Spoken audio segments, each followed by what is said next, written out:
How to travel with kids in the South Pacific. Tips and tricks. Planning is your secret to a stress-free vacation with kids in the South Pacific. Craft an itinerary that balances adventure with rest. Include a plan B for surprises. Your packing list should include lightweight clothing, swimwear, sun protection, and a first aid kit. Don't forget comfort items and snacks for the kids.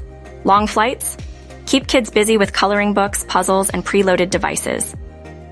Carry-on essentials can save the day during unexpected delays. In the South Pacific, fun meets education. Engage in water activities and cultural experiences. Check your packing list to ensure you have all the gear. Prioritize safety.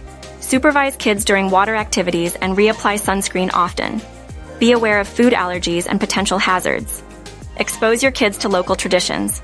From Tonga's tapa cloth art to Fiji's firewalking, these experiences can be documented in a journal or sketchbook. Nature reserves and marine conservation areas offer educational family fun. Add sturdy shoes and insect repellent to your packing list. Introduce your kids to South Pacific cuisine. Try Fiji's kokoda or Samoa's palusami, but keep dietary restrictions in mind. The true reward of your trip? The memories and bonds formed. With preparation and flexibility, your family's South Pacific adventure awaits. Ready for a stress-free South Pacific vacation with your kids? Book with Far and Away Adventures today.